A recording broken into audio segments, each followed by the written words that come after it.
Imagine historical documents that don't just sit in an archive, but, well, they weigh hundreds of pounds because they're literally etched in stone. And that's what we're doing today. We're treating the entire landscape of the Deccan, of Peninsular India, as this massive open-air library. So our mission for you today is a deep exploration of these stele, these commemorative stone pillars that tell some of the deepest stories of sacrifice, law, and war. Right. And if you know how to read the stone, they offer this unrivaled window into local power, into legal threats, and even deep philosophical vows. Okay, let's unpack this. We're going to walk through 5 major categories of these stones, but I think we have to start at the very beginning because our sources bring up this fascinating, almost a paradox in the timeline. It's a really compelling piece of context. Archaeologists have noted that the physical culture, the megaliths, were being erected starting around, say, 1200 BC, which is long before the epic myths, the puranic stories that later get carved onto these stones, were even finalized. So the physical tradition is older than the mythology it eventually absorbed. And we're not talking about just simple piles of rocks. These early structures were incredibly sophisticated. Oh, they were. They range from the Topico Cal, you'll see them in Carroll, they're these very distinct mushroom-shaped umbrella stones, all the way to massive cairn circles used as burial sites. But the architecture itself is what's really fascinating, especially with the cist burial. Yes, the cist burial. So think of it like a box-shaped chamber underground. It's built from 4 huge upright stone slabs, we call those orthostats, and then there's a big capstone on top. Like a simple stone box. A simple underground stone box. Yeah. But many of them included this small circular opening, a porthole. A porthole. So that suggests the relationship with the dead wasn't final. There's an ongoing connection. Exactly. The porthole was designed so that the living could continually place offerings, grave goods, into the chamber during later ceremonies. It established a tradition of perpetually commemorating the ancestors. So how do we get from an ancient tradition that actually holds the body, to these beautiful medieval memorial stones that don't? The transition happens through a specific type of monument, the menhir. Right. Menhir is just a massive upright stone. You know, if you've seen pictures of Stonehenge or sites in Brittany, you know what they look like. I do. It's an extension of that funerary tradition, but with a huge conceptual shift. There are no human remains buried beneath it. It becomes purely commemorative. The body is gone. So it's like the ancient equivalent of putting a statue in a park. That's a great way to put it. Yeah. And, you know, this tradition is so deeply rooted that megalithism is still a living practice today, especially among the Gonds of India. They still erect menhirs. Sometimes they even use cement concrete and affix the totem of the deceased. Wow. From 1200 BC to today, that's astounding continuity. It really is. Yeah. And archaeologists draw a direct line from that non-funerary menhir to the most common type of, let's say, modern stele. The hero stone. The virgil. Yeah. And this is where the landscape really starts to tell these vivid sequential stories. The virgil, or virgalu in Canada, is raised for a vir, a hero who died bravely. But it's not just about dying in battle. The sources are really clear that the recognition was tied to complex things like honor and, crucially, economics. Economics? Yes. Often these heroes were dying while defending communal property. Cattle, for example, during a raid, as successful defense meant the village survived economically. Dying to protect that wealth. Well, that cemented his honor forever. Before we get into the typical story arc of these stones, we have to mention the amazing non-human exception our sources flagged. Oh, yes. The hero stone raised for a dog. For a dog, yes. It died protecting its master from a tiger. And, I mean, that's just such a powerful statement about how much cultural weight was given to loyalty, to self-sacrifice. The whole honor system went beyond just humans. Okay, so let's look at the standard narrative, particularly that classic 3-panel structure you see across the Deccan. It's like a graphic novel in stone. What's happening in that bottom panel? The bottom panel is all action. It's the documentation of the hero's death. It could be a one-on-one duel or maybe a chaotic skirmish with bandits. His entire demise is right there in that lowest register. Then you move up to the middle panel, the ascent.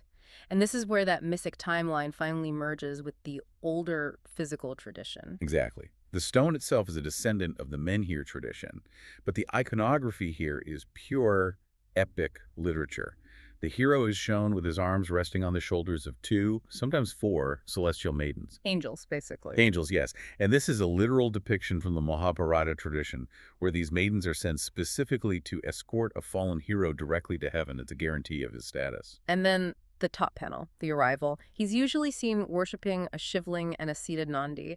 But I love this detail about the symbols of perpetuity, the sun and the moon, the Chandra Surya Vaj. Right. And that phrase basically means, may the memory of this hero last as long as the sun and the moon endure.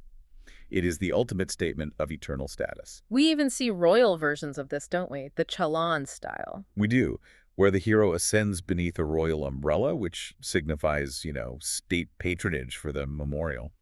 Speaking of documenting history, our sources highlight these incredible, really rare naval battle scenes found in Avar village near Mumbai. That's such an important detail. You're looking at these stone fragments near modern-day Borivali, and instead of a hero fighting a bandit, you see tiny 13th century warships clashing. Oh.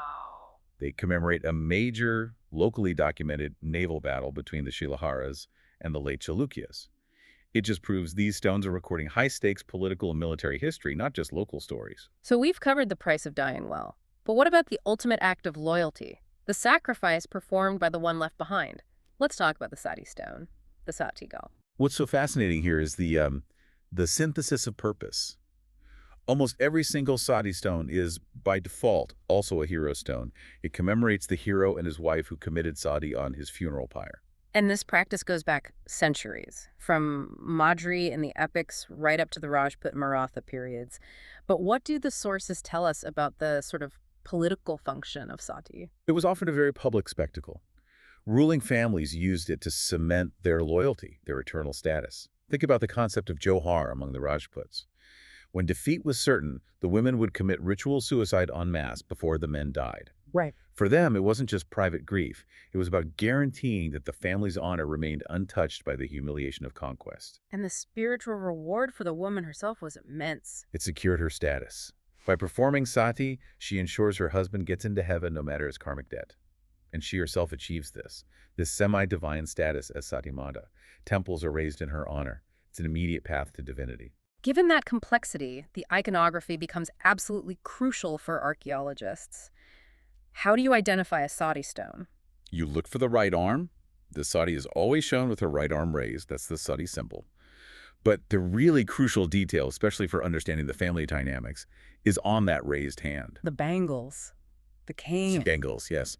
The sources confirm that the number of bangles shown on that arm often indicates the wife's status. More bangles generally meant the senior wife, fewer bangles, a junior wife. So even on a broken fragment, you can get this immediate insight into the family's social structure. You can. And just like the Virgil, the top panel will almost invariably show the husband and Sati reunited in the afterlife under the sun and moon. We've covered heroic death, ultimate sacrifice. Now we're going to transition pretty aggressively into law, contracts, and, well, the incredibly vulgar. The Gadgal.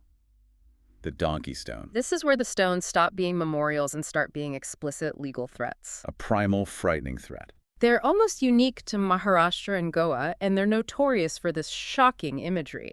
A scene of zoophilia, showing a woman being forced to have sex with a donkey. It was so shocking that they were hidden away for centuries, even in major museums. They were considered ashal, just deeply vulgar, polluting. But you have to look past the image to understand their vital function. Exactly. The graphic image isn't the point, it's the curse. The stone itself is an inscription, usually detailing a land grant.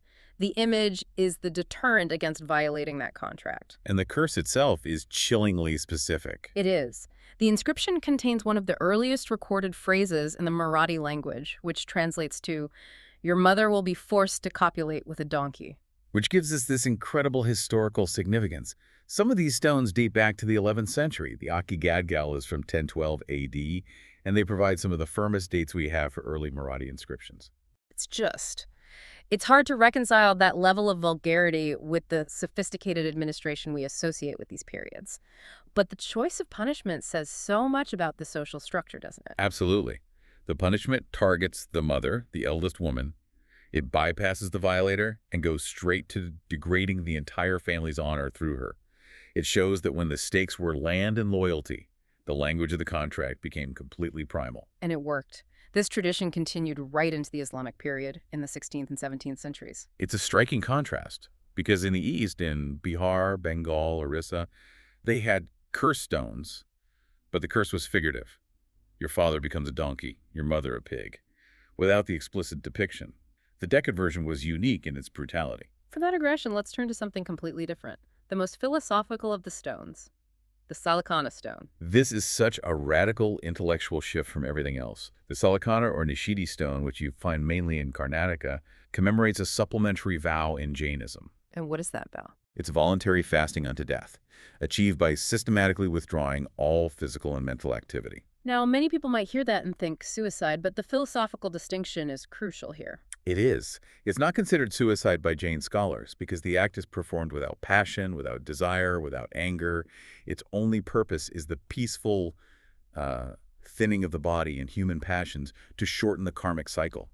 It's a final, deliberate act of nonviolence. What's really remarkable is how inclusive this vow was, especially for the medieval period. It really is. The vow was available to both monks and householders. It was observed by men and women, even queens. In a period marked by so much religious hierarchy, this is a clear instance where men and women stood on equal footing in achieving a final spiritual state. So these stones are invaluable for confirming the Jain identity of important historical figures. They are, like King Narasimha II of the Western Ganga dynasty, who performed Salakana and died in 869 AD. Okay, finally, let's talk about a type of stone that was silent. It lacked the grand inscriptions of all the others, but it still held the key to local history, the Gasu pillar. The Gasu pillar was a real enigma. The iconography is simple: a cow, a calf, a shivling, sun, and moon. But it has no inscriptions. So if there's no writing, no curse, no story, what's its purpose? That's the challenge, right? If there's no text, how do you even begin to decipher the meaning? The answer came through mapping. Researchers found 7 of these pillars near the ancient site of Chandor. When they GPS mapped the locations, a pattern emerged. What was the pattern? It corresponded exactly to the 7 distinct vares, the ancestral groupings or divisions of the ancient village system. So these stones weren't telling a story of a person. They were mapping the social geography of the community itself. Precisely. The Gasu pillars served as community boundary markers.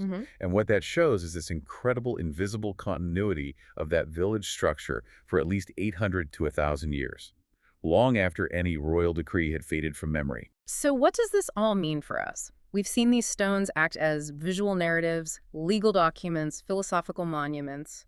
The key takeaway has to be how all these different functions can coexist in one object. That synthesis is the shortcut.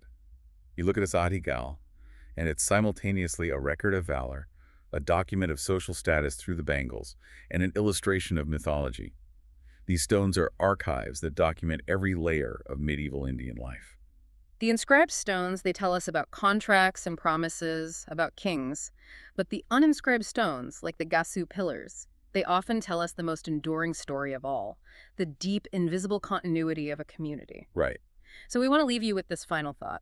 When you look at the markers around you today, boundary stones, statues, local plaques, are they telling the official story? Or is there a silent, uninscribed history that reveals a more enduring truth about the community underneath? What knowledge are those taken for granted structures silently holding about the divisions and alliances that persist right to this day?